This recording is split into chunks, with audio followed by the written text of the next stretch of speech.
You are listening to the Scars and Guitars podcast series. My name's Andrew Mackay-Smith. Welcome to the show. The interview subject I've got coming up for you is Ryan Miller from the band Black Rheno. The catalyst for the chat with Ryan is due to the release of the single called Battle Ready. Has an accompanying video as well. I do encourage you to go across to YouTube and check that out.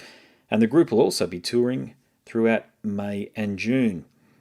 There's a bunch of dates there, all on the east coast of Australia, so do go across to the group's Facebook page and check them out. I will be, hopefully, fingers crossed, at the show on Saturday, May 8th in Mansfield Tavern on the south side of Brisbane.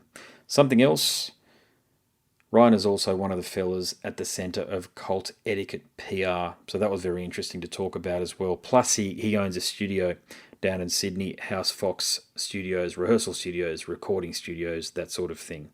Plenty to discuss with a fellow as enterprising as Ryan, so here he is. Andy Mackay-Smith, how's things? Good, mate. Yourself? Mate, plugging away. Actually, it's been a good day today. I've got to say, I had a chat earlier for a few hours with Eric Rutain from Morbid Angel and Cannibal Corpse. So Sick. it's not been a bad day in the old metal indie podcaster's life, I must say. Now you, mate, the cherry on the cake. Good man. You know? I don't know if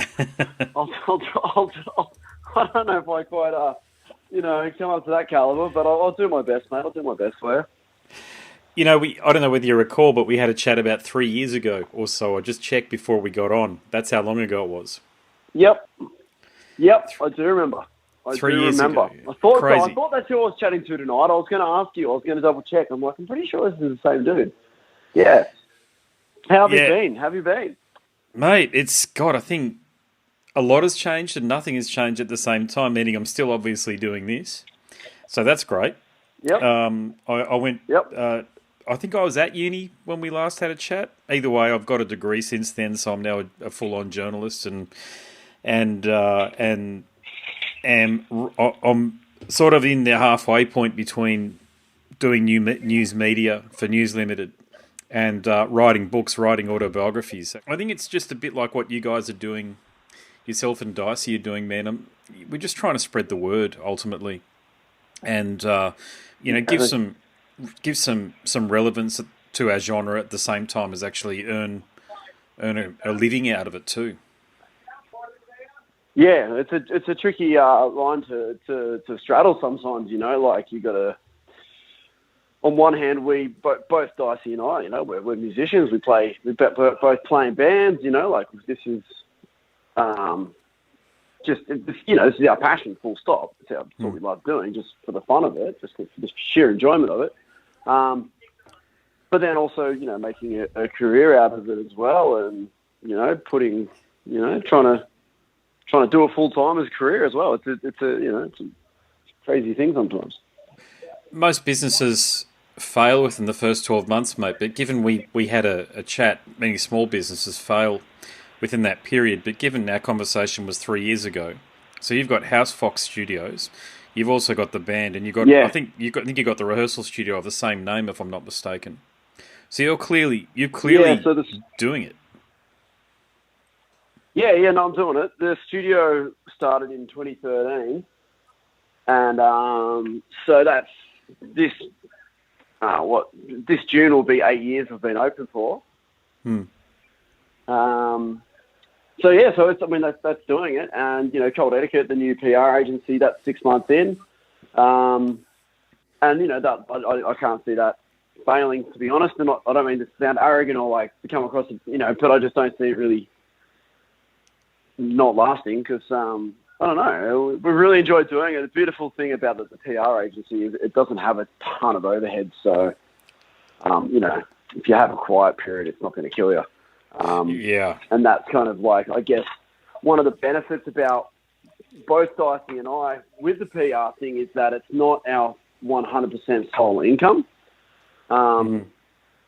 So the benefits of that are obviously we don't really need to stress if there's a quiet month or something like that, but also we don't really have to take anything on purely because we're like, oh shit, we need to turn over some money.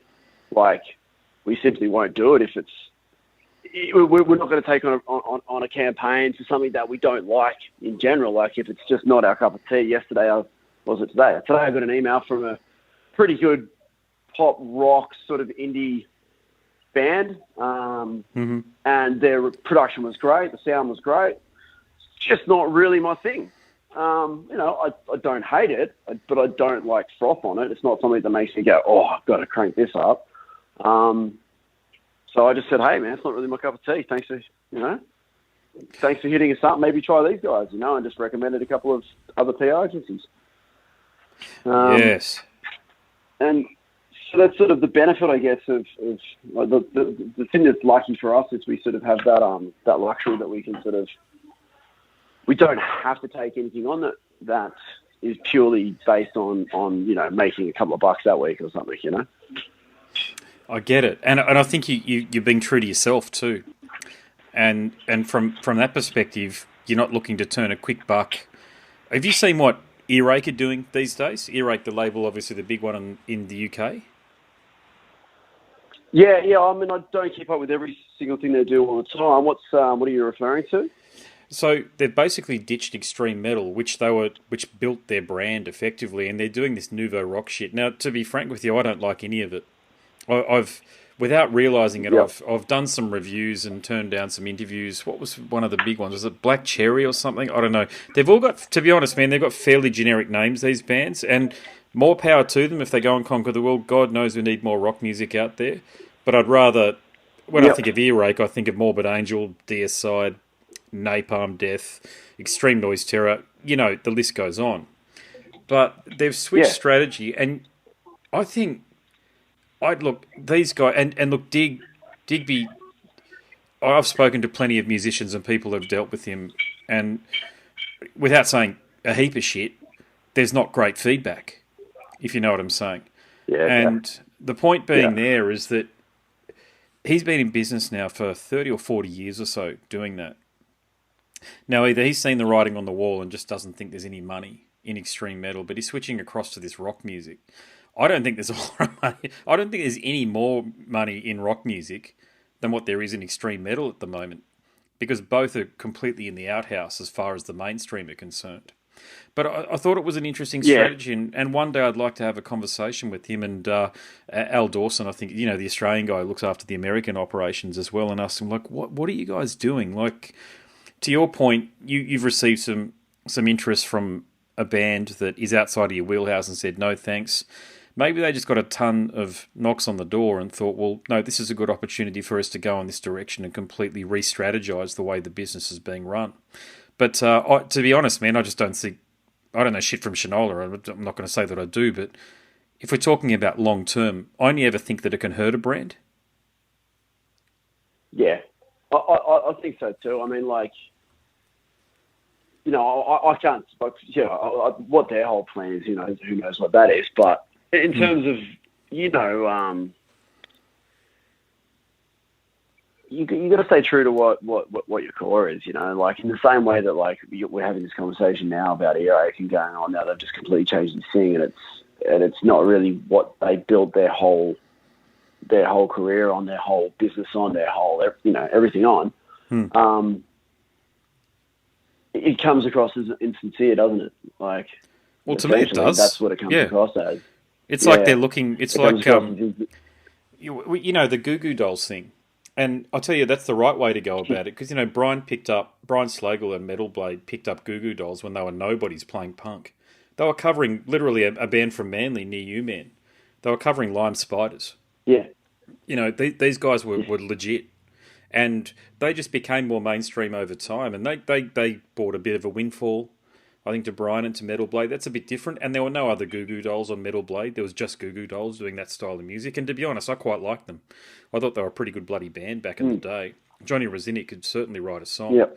But I think as an overall strategy moving forward, I'm just to give the listeners some awareness about the sort of bands that Cult Etiquette look after. So Psychroptic, one of the biggest extreme metal bands around these days. There's you guys, Black Rheno. Yeah. King Parrot, okay, another one of the biggest extreme metal bands around these days. Bremelin, Australian legends. And in terms of, I spoke to Dr. Colossus not too long ago there, So, Jono there from Dr. Yeah. Colossus, so you got some killer bands here, man. So, is there a method to the madness, so to speak, in terms of how you pick bands, or are you just looking for cool people to work with who play extreme music? Yeah, pretty much just, I mean, like a lot of those bands, we sort of know just because we've played with them and we're friends with them and stuff as well. So there's a bit of that going on there with probably, probably half of the bands on the list of our roster at least. And just knowing from being, in the scene for so long and around the traps and all that kind of stuff. But essentially we're after bands that like we think are cool, like pretty much anything that's from sludge to grindcore to, extreme metal genres, whatever, 20 different labels you want to put on it. But anything that's like hard rocking, stoner rock through to heavy stuff, we're pretty much keen to do. We probably wouldn't do a lot of metalcore. It's not really my vibe.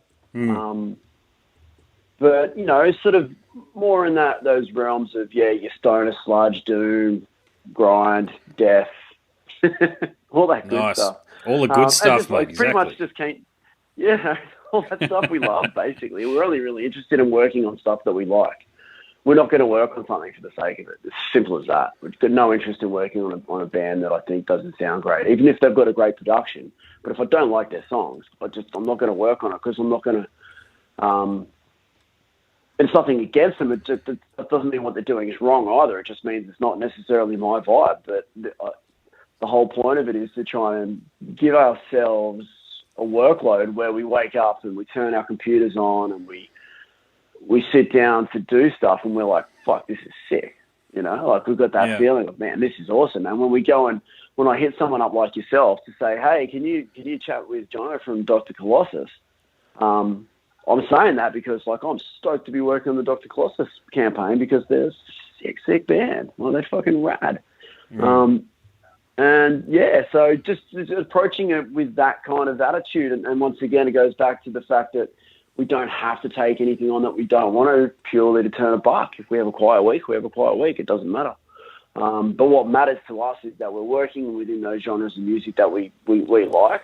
So we enjoy what we're listening to and pushing every day, like genuinely, and we can do that passionately and do that sincerely.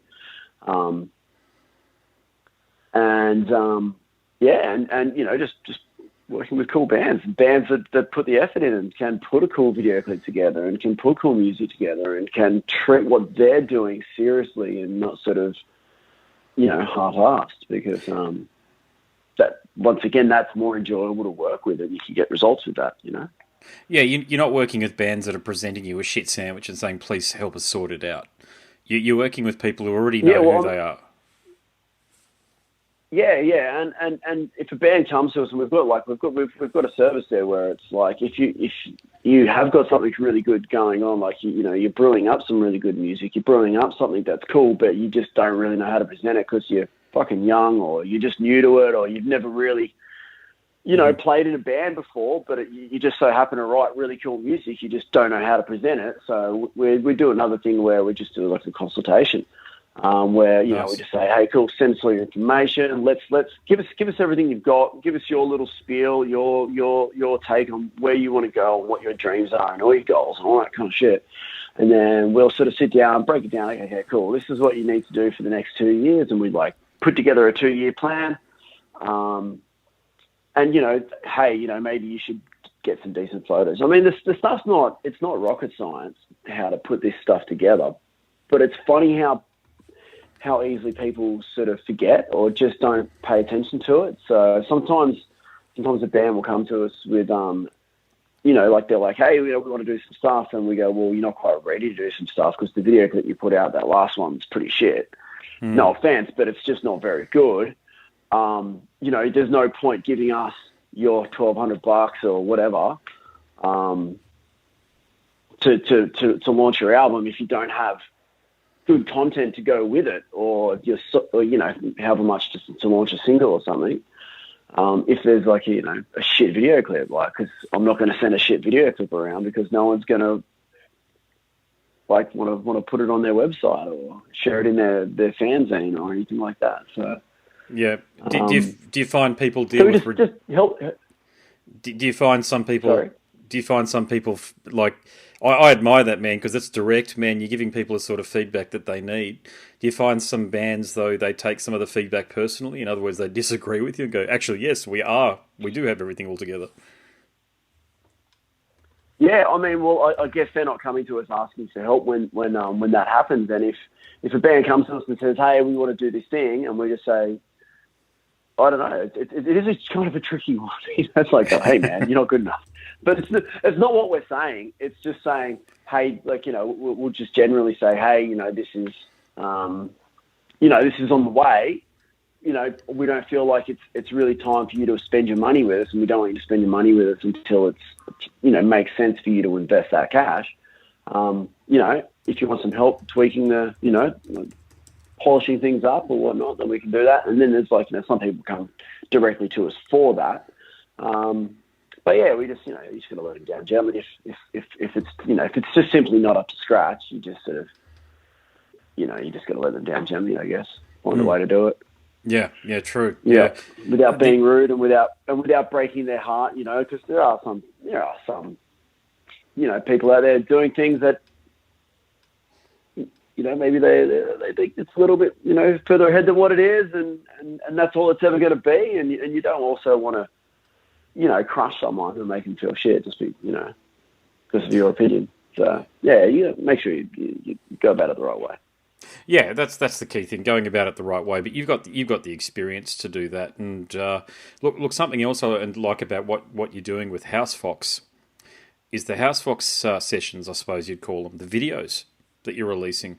They're beautifully put together. I've got to tell you, I watch them quite a bit. Yeah, no, thanks. Yeah, they're sick. I mean, it's just super fun. Once again, it's like the whole idea behind that is we invite in some bigger bands and we invite in some smaller bands. Basically I'll invite in some of the bigger bands, the guys that we know through touring and things like that. And it's rad for them, and it's really good for us to have a bigger band come through, brings attention to the channel. And then the other little thing that we get to do is, I invite in bands that are sort of on the up or on the rise or working hard, bands that I see that are, putting the effort in, that are going out and touring and putting in the hard yards. And the idea is, we sort of do one big one smaller, bigger and smaller, mix it up a little bit, a couple of bigger ones, a couple of smaller ones.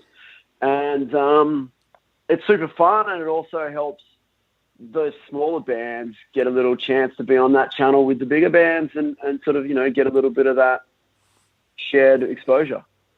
And it's just fun. It promotes the studio, it's just a good way to just promote everybody, It's just, and it's cool. It's fun. We hang out, we talk some shit on the couch. My interviewing skills aren't crash hot, but I give it a go. But yeah, it's good fun, basically. No, you do a good job, man. You're authentic, man. I think with interviewing is you've just got to be you. And whether you sound like you're Tracy Grimshaw on A Current Affair or, some late night Triple J or 4 Triple Z presenter, you just got to be you just got to be you. But you do that well, man. You handle yourself. Oh, thanks. Thanks. It's good fun, man. It is good fun. I'm looking at these videos too, and there's a clear winner. Psychroptic. They've got 41,000 views compared to, and look, I've got this same issue as well, where the bigger, more prominent interviews will get thousands of engagements and listens, and some of the other ones that are a bit less well known, put it that way, well, then you get sometimes not even break 100 thereabouts. And but look, I like what you're talking about there. You're giving everybody the same platform to shine.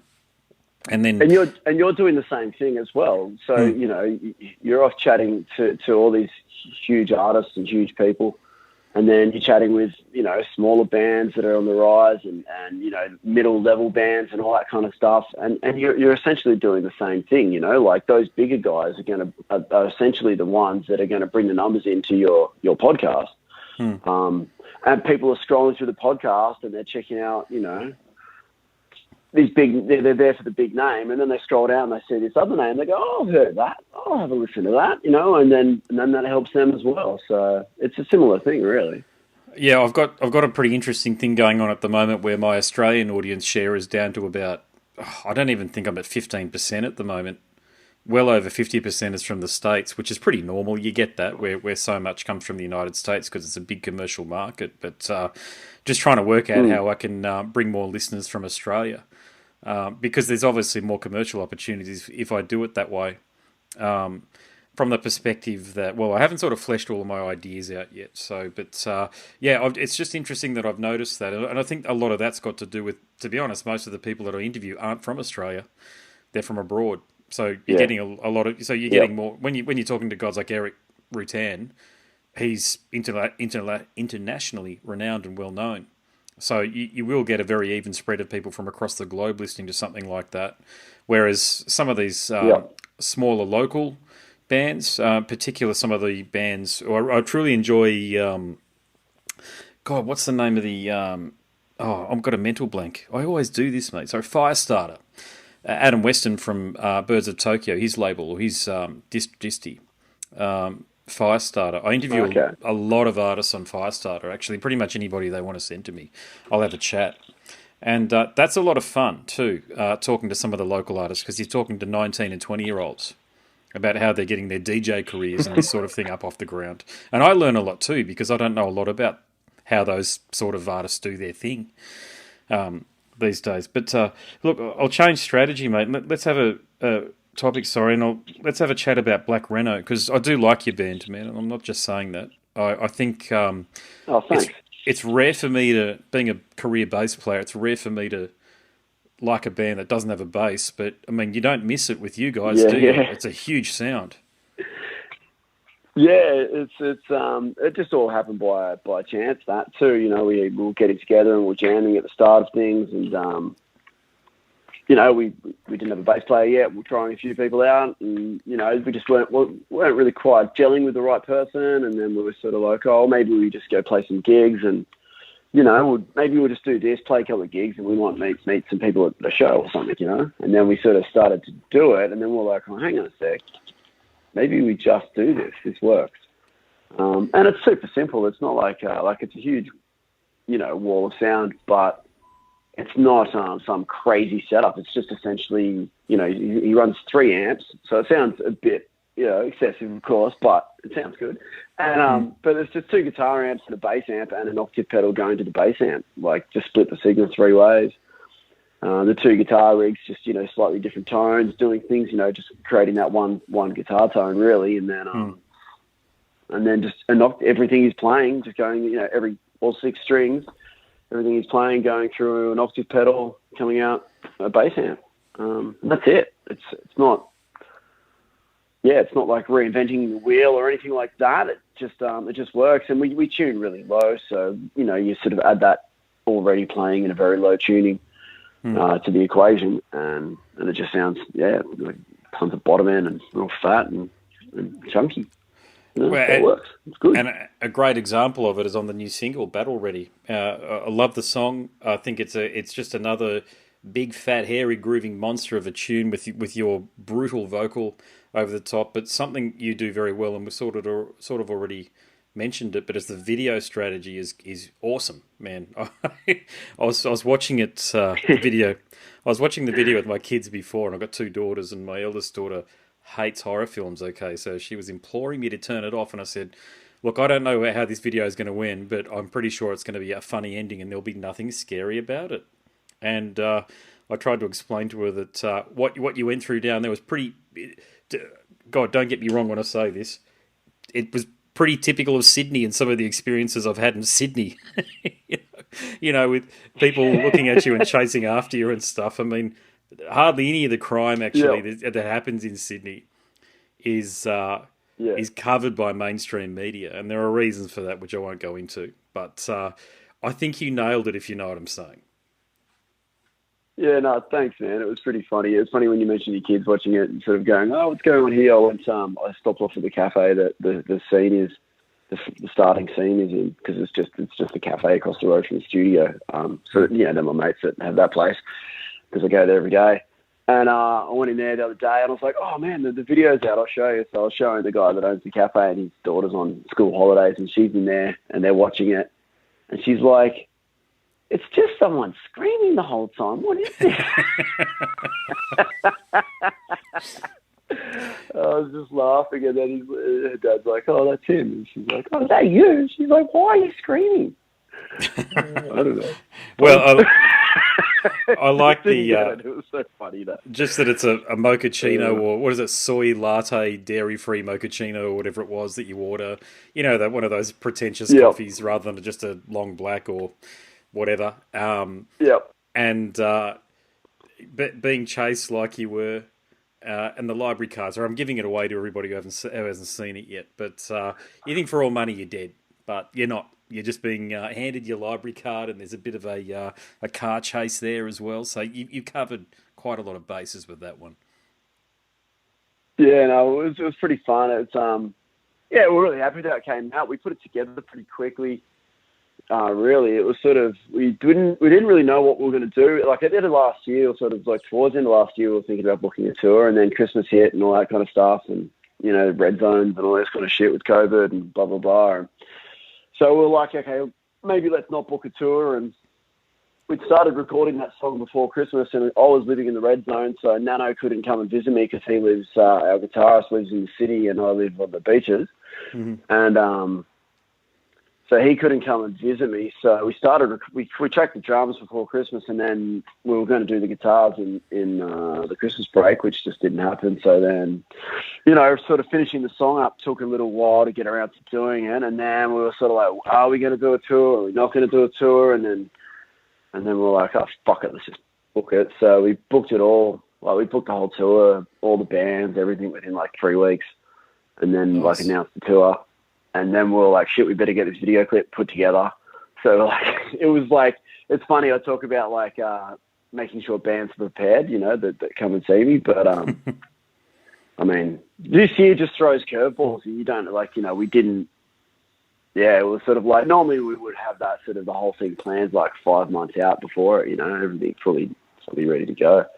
But just with what happened, we were like, oh, we're not going to do it now. So we just didn't have the stuff there ready to go. And then I was like, all right, well, now we are going to book this thing. So let's throw it together and just do it.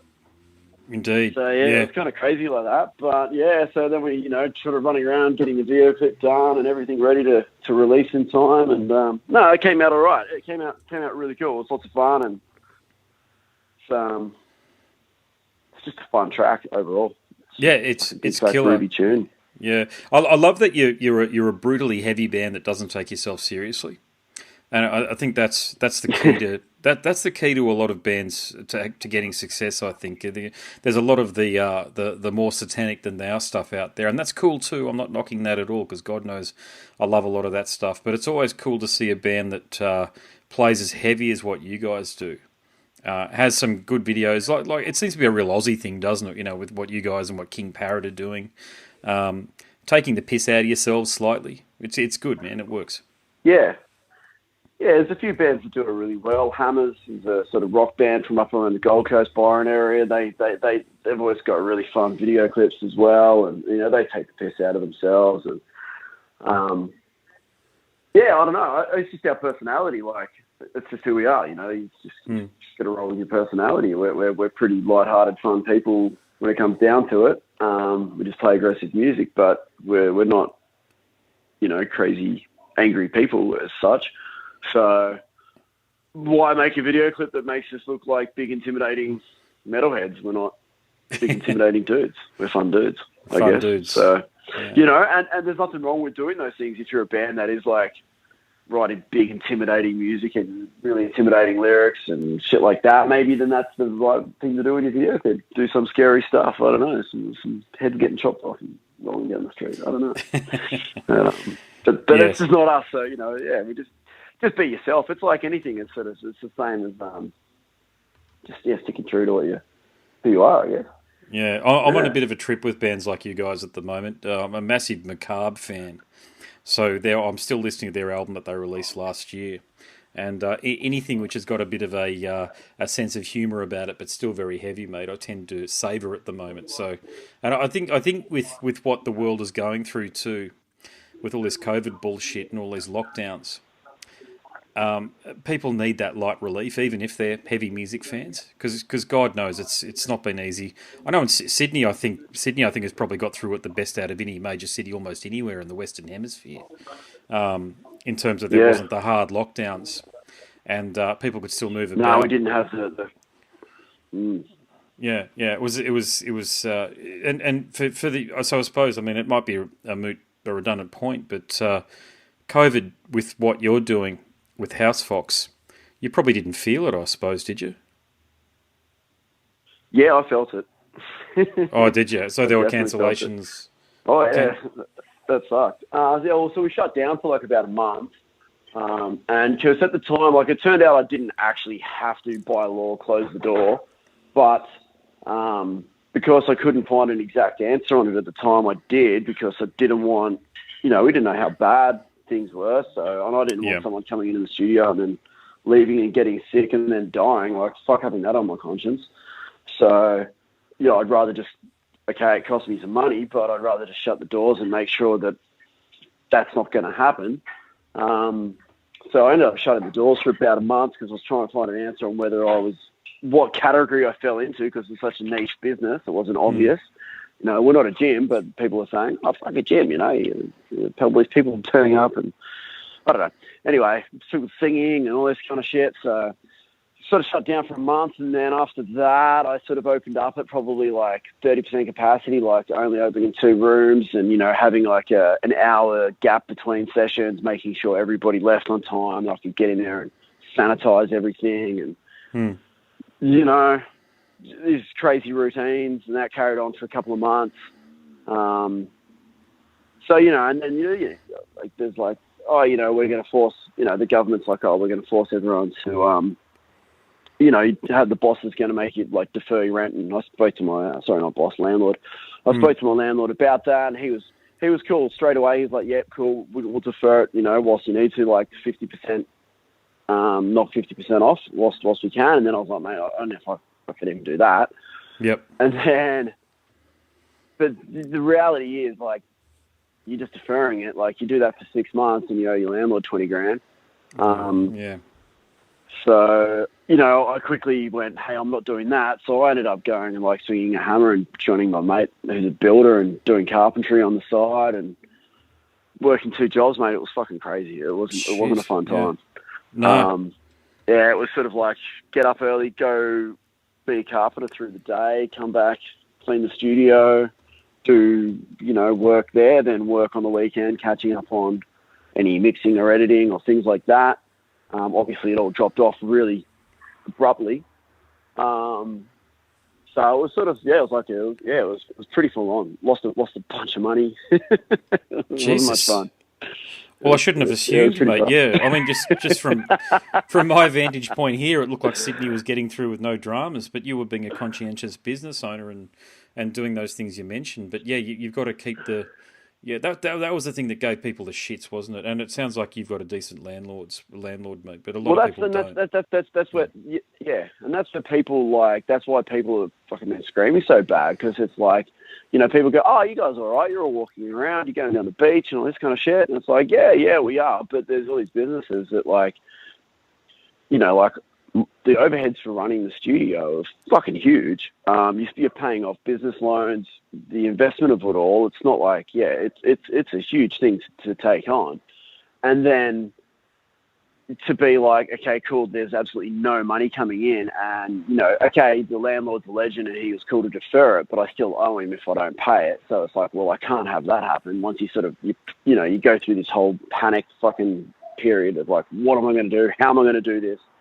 Oh, they're going to defer it. Oh, thank God. Oh, hang on a second. I'm just going to owe them heaps of money at the end of this. Then I'm just going to be in heaps of debt, So, it was a real, and like luckily I've got a trade behind me. I'm a landscaper by trade. I left school when I was young. I did a trade, and before I jumped into the studio stuff, so I'm pretty handy with the tools. I can go and earn a couple of bucks doing that. I'm lucky I can do that because I went and did that for like 6 months basically. But you're industrious. You got multiple skills you can draw on when the shit hits the fan. Yeah, and there's no way I'm gonna like risk losing anything. So it's like, it's after, the investment, the build, years of building it up, I'm just not going to let that happen. So just do what you got to do. You work 2 jobs and you work 7 days a week and you make it happen. So it was crazy, man. It was fucking great. It was a crazy time. But luckily came out the other side, and luckily I just, worked my butt off and just didn't let it gulp me up. That's the key thing, is work your ass off, and unfortunately a lot of hospitality businesses here on the Gold Coast, mate, have been driven to the wall. I personally, mate, I share my opinion. I don't give a shit these days. I think it's fucking unconscionable what happened up here with the lockdowns and how hard they were. I mean, at least with your Premier, mate, there was those surgical lockdowns. So when there was an outbreak, municipalities were locked down without locking down the entire city. And that's the issue there, mate, is confidence, consumer confidence. People don't know what the hell's going on. Yeah. Yeah, crazy shit, man. Crazy stuff, all of it. It is, brother, it is. But look, you're doing well. You're bringing the music, the heavy music, to the people, which is just a wonderful thing, mate. We need more of it, frankly. We need more of it. But you guys have Cult Etiquette, yourself 100%. And Dicey. I know Dicey a little bit. I certainly know him well enough to be able to say good day and have a chat, that sort of thing. I think you guys are doing God's work with what you're doing there. With the band. Thanks, mate. Bringing the heavy rock to the people, the extreme metal to the people. That's another thing. You got this tour coming up, mate. So it's all back and happening for you. It's all back and happening. I went to Frankie's on Sunday night, saw King Parrot and Mountain Wizard Death Cult, and the who else? Pestilent Doom and the Plague on last Sunday night at Frankie's, and it was the first show where it was like fucking all on mosh, mate. Like, it was out of control.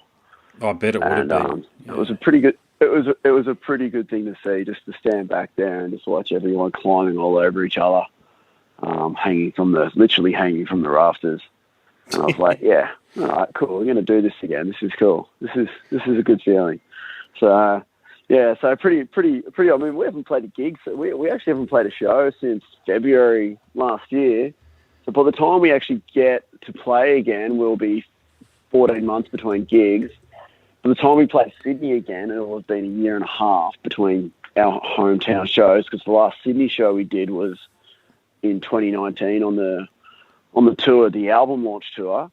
And that was another thing. Like all the COVID shit. Like we just launched our debut album, Noise Smasher. We just done Japan, New Zealand, Australia with I Hate God. It was like 14 shows in 17 days across 3 countries. It was just fucking full on. It was so much fun. And then we just come back. We were about to go and do like our own little headline tour in support of the album, and then basically piss off and go do like Europe and stuff. Like that was the trajectory. It was like, all right, let's go. Album's out. Let's get this thing, this machine moving. And then that whole COVID just like mate. So many other bands and so many other people that just fucking rooted. So, and then we've basically sat on our hands for a year since then, trying to, just wait like everybody else, writing and putting music together and stacking up the riffs, stacking up the song ideas, and we definitely love recording. We definitely love writing music and putting all that stuff together. Obviously, we're at the studio, so I love recording there, but we fucking playing shows, man. That's what we absolutely love. We flop on. So, what was it like touring getting back out and playing again? Yeah, well, I mean, look, you got the trajectory there for international recognition, which isn't easy. I mean, Mike Williams and Jimmy, mate. I mean, that would have been a hell of a tour with those two guys. Yeah, mate, that was super cool. That was super nice. Well, Jimmy wasn't on it because he was. I think he was ill or something. There was something going on. So he didn't actually come play guitar. They had a fill-in guitarist. But Paul, who's just a mate of theirs from New Orleans. But, Mike's a crazy dude, man. he's just cool. He's cool. That was a pretty wild tour. Those dudes party. They still party fucking hard. Like, they're legit. Like, they're straight up legit. Yeah, totally. I know what you're saying. We go on tour and we have a few beers, and there's some particular nights where you hit it up and you have a big party. But for me, a lot of the time, I'm conscious not to just get wrecked every night, because if I did, I'd lose my voice. You know, like not from the screaming every night, but from carrying on like a pissed idiot, yelling and, you know, being silly after the show. I'd end up, it's happened, man, I've done it. You end up losing your voice because you're just carrying on till 3 a.m. like an idiot. But no, those dudes, like, I always find that interesting too. Like I can't do that. I can't go and drink 12 beers every night of the week and still have a voice. I can't. I just can't. I've got to be smart about that. But like that dude, mate, he fucking smashed a couple of bottles of wine every single night and just get up and scream his head off. Jesus Christ. Take absolutely no care of his body whatsoever. like it's fucking loose, man. He's loose. I bet. I mean, cool. I don't know how he does it. I'm 42 and I can barely drink anymore, dude. Like if I drink, if I had over Easter, one of those nights, I had 2 bottles of wine. I woke up the next day and I barely knew my own name. It was horrible. I'm getting to a point where I want to drink, believe me, but I just can't. It just doesn't compute anymore. It's just one of those things I've got to give up. But to your point there, mate, Mike is he's the real deal, isn't he? He lives it and talks about it and sings about it. The fucking real deal. Like, you know, like I think, you know, like you hear those stories of bands, like people like Slash and fucking, you know, these dudes are just partied fucking hard through their like their whole careers, and especially I think, and that's obviously still happens a bit now, but especially like, you know, the 80s, 70s, 80s, 90s, you know, through those eras where I think shit was way wilder than what it probably is these days. And but those dudes are legit. Like they're fucking. I think the new Stories of Nomadian Travels or whatever it is. What's the new album called? Something like that. The new I Had Got album. There's something about Nomadian. A history of nomadic behaviour. A history of nomadic behaviour. That's it. Yeah. And that's like I guess that's what it is. You know, like because I've never been in a band that just plays 150, 200 shows a year. We play in a band that does maybe 50 gigs a year or something. You know. But those dudes literally, they travel from this country to that country. They go home, like we're chatting to them, and they're like, yeah, we go home for 2 weeks, and then they just fuck off again, and they go off on tour somewhere else again, and then they come home after like, you know, 2 months. They come home for a couple of weeks, and then they piss off again and do another 2 months somewhere else, you know, and like that's literally their life, just suitcase, year in, year out, and it's just like, it's the stuff we all dream about, but it's fucking wild when you think about it. When you actually think about, like, it's a hectic life. It's crazy. Those dudes live it, man. They live it up. yeah. But you got very cool. You're pretty much on that. I don't know how else you call it, but the cohort with the housecore record guys, aren't you? You know, the Phil Anselmo thing. No. Yeah, I mean we're good mates with King Parrot, and Matt from King Parrot like helps manage our band and things, but we're not a part of like housecore. We don't, you know, like we're just managed by Matt essentially. Uh-huh. So we're not really on housecore or anything like that. Yeah. Okay. Yeah. I don't know. But I guess, you know, But I guess we've got a bit of a connection, you know, through Youngie. You know what I mean? So yeah. And Youngie, is that how the introduction to Child Bite came about, or was that something else? Yeah, well, exactly. That's how Child Bite stopped in at our studio and did the thing, the live session. Because they were touring with King Parrot. You know, we're mates with those guys. I actually had them in. They were in on Monday. We've got a live session coming out with King Parrot in the next couple of months. They've just done one with us. Yeah, just on Monday. And yeah, so when Child Bite came and did that, I mean, Squizzy from King Parrot's in the Child Bite, in the live session with Child Bite playing a song with them, because they were all King Parrot, they were all crashing at the studio that night. They were doing that tour that they did. What was it, 2 years ago? 3 years ago? Something like that. Phil Anselmo on the Illegals tour. Yeah, I know the one. Yeah. No, the one before that, when they actually had Child Bite came out and did they did like a massive tour with King Parrot. I think it was like 20-something dates. Oh yeah, the regional everywhere. Australian tour, wasn't it? They went to like Townsville and places like that. Yeah. Yeah, they played heaps of shows. So that was that tour, and yeah, we met those guys through Youngie. They stopped off at the studio, and we went and, you know, hung out and all that kind of stuff. It was cool. It was funny actually when Phil came out and did the Phil and Thelma and the Illegals tour. I took a couple of the boys for a surf actually, like Derek, the bass player, and Blue, the drummer.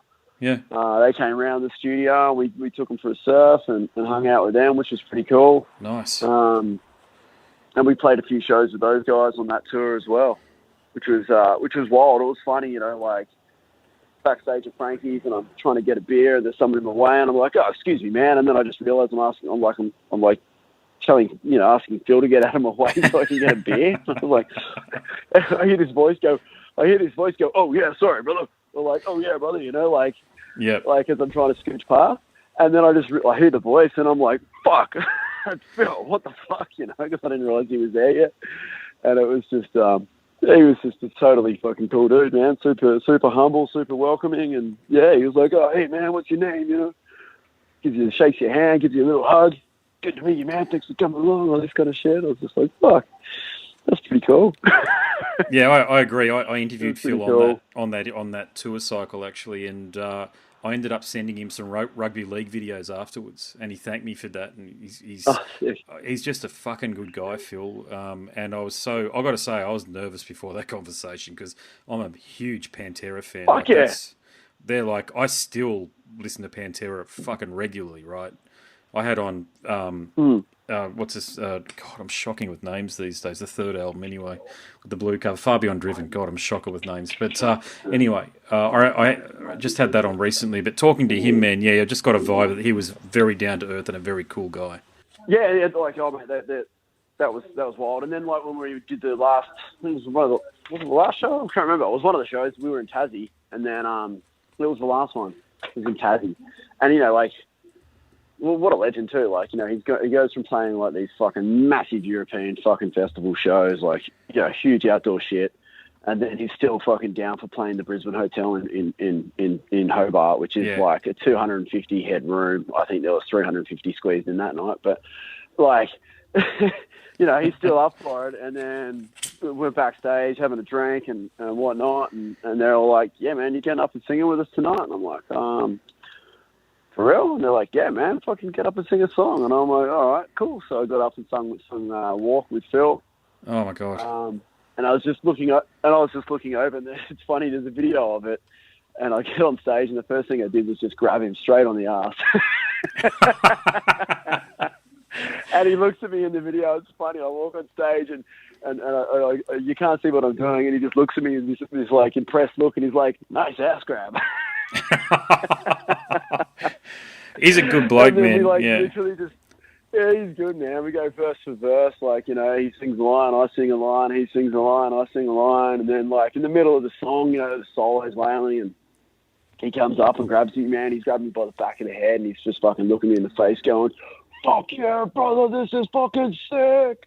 Like just frothing, like having a mad time, and I'm just like, "Yeah, bro."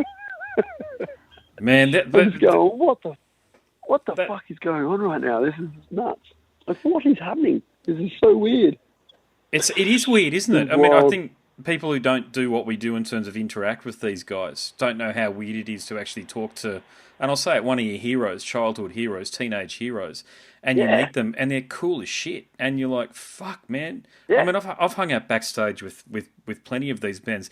I had a big moment with the guys in Corrosion of Conformity that way, and I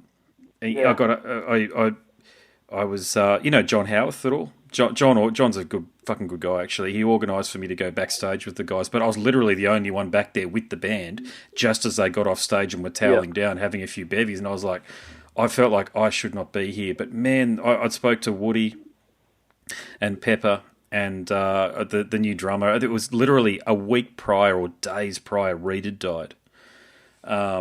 So I was very careful not to overstep, say my welcome or anything like that. But I wouldn't say I knew Reed, but I'd had a conversation with Reed as well. And Reed had his challenges. You probably know about Reed. He had some challenges. There's no doubt about that, and he died. He died well before his time, as far as I'm concerned. But the point being is that I hung out with Corrosion of Conformity, and I'd heard some stories that they tell people to get fucked, man. They could not have been cooler. You know that? They were just very down-to-earth guys. Just, they got that I was a fan. I'd somehow jagged my way into the backstage. I just said, fucking killer show, guys. And they remembered me from the conversations that I'd had, the podcast interviews. Sick. You know, it's always nice when that Fucking happens. mad. Same with the Metal Church guys, and Man, there's been a few others, you know. Yeah, we had a moment like that with Red Fang when we played a show with them, and they were just like, you know, you're kind of nervous to say hello to these guys. Like, I get a bit nervous when I'm, you know, looking up to my peers and people like that. Like, oh, hey, you know, you're going to don't want to come across like some idiot. And then like, and they were just like, oh, hey guys, what's your name? Well, they were just like, they were coming up to talk to us and interact with us, just to say g'day and interact and just be like, yo, what's going on? How are you guys doing? What's happening? You know, and we're just like, oh, fuck, how cool are these dudes? Oh, man, do you guys want some food? Help yourself to the beers. Help yourself to the, you know. Oh, thanks, man. Like, it was cool. It's really cool. Yeah, I had a chat to... when those little things happen. You'd have those moments.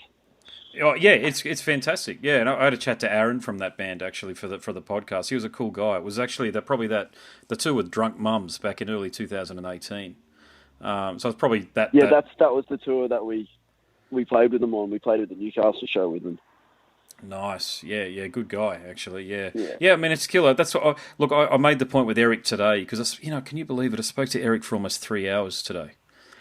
Mate, and I think if you and I'll say it, like what we both are about this music, it's in our souls, it's who we are. You're genuine and you're sincere, man. I've found that there's very little difference between the people who actually create the music that we all love and a fan like myself. Like, in terms of where we basically got into conversations about Iron Maiden and Metallica and all sorts of other shit. We're just vibing, and you kind of forget at some point. You don't completely forget, but you ease into the conversation to the point where you just feel like you're talking to an old friend. Yeah, you forget you're actually talking to like some fucking basically heavy metal fucking legend. Yeah, totally. You're just chatting away. Yeah, you're just chatting away. Yeah. Cool. It was that was what was weird with Eric, because I'm like, dude, I must have listened to his music and Hate Eternal and of course Domination, Morbid Angel. Morbid Angel are my all-time favourite band. So, I mean, Domination I know back to front, but Hate Eternal's fantastic as well. And now he's in Cannibal Corpse, which is what gave me the opportunity to have a chat to him. You know, like, there's three of my all-time favourite bands right there, and he's in all three, or has been in all three at some point. And but what other genre of music would give you the opportunity, as a regular suburban bloke as I am, to do this? There's just no other genre that would give you the opportunity to do this. That's the truly, you know, the egalitarian and the all-encompassing nature of extreme metal. Yep. You know? Yeah, I think that's it's I think, like, especially within our genre as well, it's just we're pretty welcoming too. I think also something happens as well as people get older as well. Sometimes, you know, like, sometimes the people you meet that are the coolest are the dudes that have been doing it for a while and are older. You know, not like the newest, youngest, like. I absolutely agree with you. Kind of that's been my experience. Like, they've been around. They've been around the bush. They've been around the bush, man. They've done it. They've had that whole. Maybe they have or they haven't had that moment of the ego, but like, they're generally the ones that are just like, hey man, what's going on? You know, like way cooler than sometimes. You know, sometimes you meet these. Sometimes you meet some other bands or some of the. What a word this, right? Because you don't want to fucking rag on people unnecessarily. I don't actually find this happening very often in our scene, which is really good. But, you know, sometimes you come across those egos, and it's often quite unjustified. Oh, it does fucking happen. It's the people that, like, that would justify having this huge ego, they don't actually have the ego. Like, you know, they're the people that you go, like, if they told me to fuck off, then I'd be fair enough. I'd be like, oh, that's cool, man. I got to shake your hand at least. I was stoked, you know? Yeah. No, it's been... But they end up being the coolest ones. That's what you're talking about has been my experience exactly, and I've made that point so many times on the podcast that the seasoned guys like the Phils and the guys in Corrosion of Conformity, the guys in Metal Church, man, they're the first ones to offer you a beer backstage. I can tell you that now. You walk in Yep. there and they're like, "Hey, you got a beer? All right, you don't? Well, let's get you one." This sort of shit. And you're like, "All right, this is pretty fucking cool." They give you a hug and stuff, and you're like, "Fuck, man, this is Yeah. my inner 14-year-old is Oh, going mate, off right about now." dude, I'd met Phil for fucking like 2 seconds, and someone introduced, me to him, saying, "Oh, this is Millie, who plays in Black Rheno. They're supporting tonight." And he grabbed my hand, and he's like, "Man, thank you so much for being here, man. Fucking thanks for coming down. Like, for thanking me for being there." And I was like, "Oh, yeah, no worries. Cool. Yeah. Thank you." Like, Yeah. what? But you love that Wild, you wild. love that humility, and look, the truth is I have had some, I wouldn't even say negative interactions, but they're not positive interactions with local bands, and I've got to be Yeah. honest, man. Unless it comes through someone who's seasoned, and that's the key word, brother. Unless they're seasoned like yourself and Dicey and Adam and the Firestarter guys, I probably won't do interviews with a lot of local bands anymore. And a lot of that Yeah. just comes to, I've had some pretty fucking weird experiences, I've got to say. Nothing weird like they're Yeah, gone, really. gone Yeah. all cable guy on me, but the interviews they're weird interviews, you know what I'm saying? Like people have sent me their bios and then I've asked a question based on what their bio says and then they've corrected me that, no, that's not true, where'd you get that information from? It's like, dude, I got it from your fucking bio. Like, am I on candid camera or what the hell's going on? And so I just I just won't do it anymore, man. I mean, don't get me wrong, I'm a nobody. I'm not saying I'm fucking anybody. I'm a nobody, but I get so many great opportunities with internationally renowned artists. I don't need to suffer through the fucking local yokel who wants to yell at me about their bio. You know what I mean? So I just don't do it anymore. You just don't need to deal with those with the ego that can arise on occasion. Yeah, and it's almost always been with bands that have contacted me directly and not gone through a gatekeeper like yourself. So I just don't do it anymore. I mean, I'm busy. Okay. No arrogance from my part whatsoever, man. I want to talk to everybody, but I don't want to have punishing conversations. It's just I'm too busy, man. To be honest with you, like with everything, I've got 2 kids here, and with the wife working a lot, and with me with all my media commitments and all the rest of it outside of what I'm doing here and writing the books. I'm in the State Library at the moment. Yeah, I mean, it's what is it? It's like 10 o'clock at night or 9 o'clock at night now, where you're essentially still working, putting your podcast together and doing all that sort of stuff. If you're going to do it, you want to make sure that you're having you fucking entertaining cool people that are worth worth the time to talk to. It's probably the same for you, man. There's just some bands that you get a funny and off vibe from. And you think, I don't really want to punish myself by working with these guys, even if I get a $1,200 earn from this. There's no point. Because I think that I definitely feel that way now that I'm well into my 40s, man. I'm not doing things, man. There's enough sacrifice and punishment out there than to actually actively choose it, if you know what I'm saying. Totally. Yeah. Totally. That's like we make sure that we don't, end up in those situations where we've got to work with those people either, to be honest. I don't want to work with a band that's a fucking punish or a person. It's not just like just some people in general are punishing, whether they, Fucking you can get them in any walk of life. I'm just trying to avoid those people. Oh, they're easy and fun to hang out with and easy to work with, and you can sort of, hey, can you do this? Yep, I can do that. Yep, it's no problem. Then it's all good to go, really. Or they blame you when things go wrong. So if something goes wrong, no matter what the issue is, it's your fault. Because I dealt with that a lot when I worked at Telstra. And you're like, how the hell did you manipulate that? So as though it's not, it might just not be my fault individually, but collectively somebody else's fault, not yours. And you just get the shits after a while. So I think that's the main reason for me doing a lot of it's one of the reasons for me doing a lot of the writing with guys like Pete and this doing a Hare Krishna devotees book at the moment. I'm just doing things that I want to do, and mate, I'm basically on a third of the money that I was on a few years ago, but I don't give a shit. I'm far happier. Yeah, that's the key, mate. That's the key. Mate, being happy with what you do every day is 100% the key. It is, brother. It is. But look, I better let you go. I sincerely appreciate the time to have a chat. It's been a killer chat too, by the way. I like it when we can just talk about all of this sort of stuff. I'll try and get along to the show when you guys come up here and play. You're playing at Marsden, I think, aren't you? Yeah, we're playing the Goldie Nose Desert Clubhouse and is the Mansfield Tavern. Mansfield, yeah, Mansfield that's right, Tavern, just outside Mansfield. the That's health it. there. Yeah, that's it. Yeah, yeah. Yeah, I'll probably try to get along to that'll that go one, well. eh? If I can, I'll probably just tap you on the shoulder, mate, and say, "Hey, mate, how you Yeah, going?" let me if you're going to come down, let me know and I'll try and get it on the door or something. Okay, sweet, man. Yeah, that'd be awesome, dude. Yeah, Yeah, no, no, just appreciate give us a that. buzz, let us know. All right, man. No For sure. worries. Okay, brother. Awesome. I'll wrap everything up, mate. And if you're cool with everything we've spoken about, I certainly am. I'll just release it as it is as a podcast episode. Man, totally cool. That'd be great.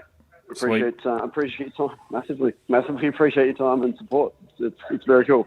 No worries, brother. Look, I'll try and get onto some of these other. You've sent through or you or Dice, you've sent through the Amenta and a few others as well, werewolves, and I'll try and get onto some of those to have a chat too if they're still available. Oh yeah, cool.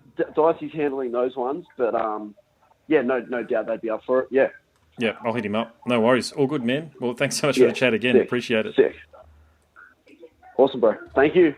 Thanks, brother. Okay, catch ya. Bye. Bye bye. You have been listening to the Scars and Guitars podcast series. My name is Andrew Mackay-Smith, and that interview subject was Ryan Miller from the Sydney band Black Rheno. Thanks so much for tuning in.